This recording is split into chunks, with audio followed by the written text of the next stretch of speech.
I used to have a notoriously bad track record with employees.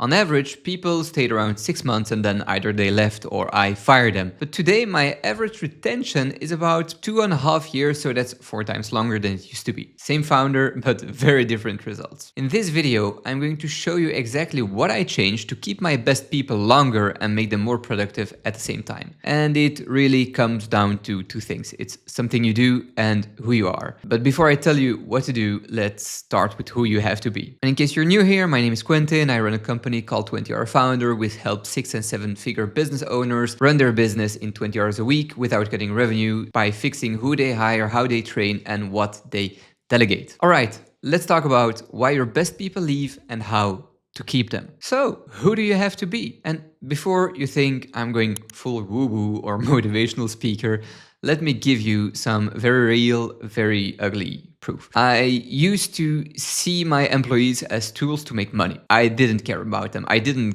care about what they wanted. I didn't care about what they thought, what they were going through. I cared about one thing, and it's the money they made me. And because of that, I completely lacked empathy, I had zero consideration, and I was constantly waiting for the moment they'd screw up so I could fire them and replace them with, hopefully, someone better, someone new. And yeah, I know how messed up that sounds, but doing this, I personally screwed up a lot of good people. I lost employees who could have been complete rock stars if I had trained them well. And it all boiled down to who I was. I was Quentin, the business owner who cared about money and his own goals, and to be fair, I didn't even care about my business. The business itself was just a vehicle to make money. It could have been recruitment agencies, it could have been butcher shops, could have been selling socks. I didn't care, as long as it printed cash. And here's the big problem with this. When you don't care about the people you work with, they feel it, and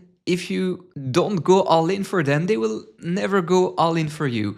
And that's how I stayed stuck at 6 months average retention. And that's why I say keeping your best people starts with who you are. Today, I genuinely care about my people. I truly love them. I've built teams of people I like, I cherish, I enjoy working with. And because I care, I do way more for them. And in return, they do way more for me. A couple of years ago, I did around 400K with 4 employees. But 2 years ago, I did almost 1.5 million with the same number of people. So it's the same headcount, but almost 4 times the revenue. And that only happens when people stay long enough to put in the reps, gain the experience, and become actually high achievers. Now, I'm not saying, go and become best friends with your team and let them walk all over you. There's a middle ground to this thing. But I'm super friendly with everybody. I genuinely care and I try to be as approachable as possible. And I don't forget that I have responsibility to run my business in a way that also makes them successful. And for a while, I overcompensated. I said yes to everybody and to everything. That almost cost me my business. Because by saying yes to everything, I lost control and then revenue spiraled down and I almost went bankrupt. Honestly, I probably deserved that lesson. So when I say who you have to be, I mean this.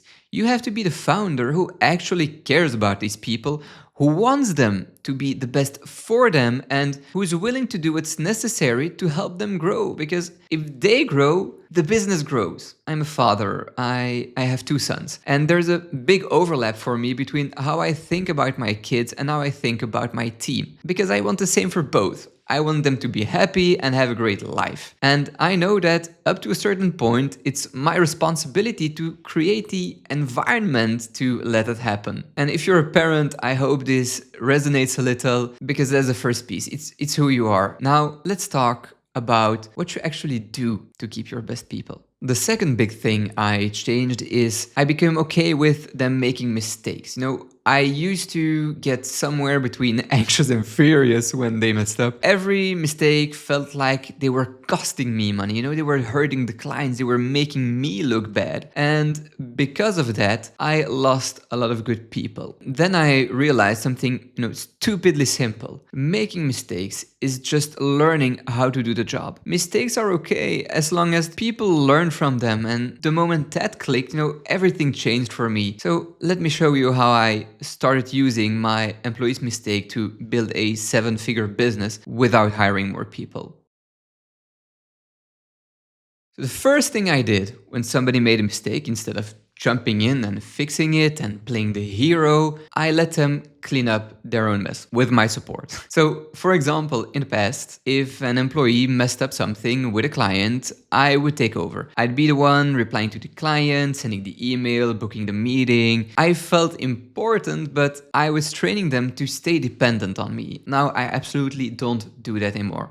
What I do now is that we sit down and we talk about what happened. And then I ask them to come up with suggestions for how to fix it. And if they need help, I help them think, but they bring me the ideas. And then we map out together how we're going to fix it. And then I let them implement the whole thing. And when they do a really good job fixing their own mistake, I use that as a promotion opportunity inside the team. I'll ask them to be the mini trainer for the day for that situation. And what that looks like is really simple. They talk to the rest of the team about it, about what happened, about how they fixed it, and how they're going to prevent it next time. And that way, every mistake turns into a training opportunity. And well-trained employees are better performing employees, so big win for everybody.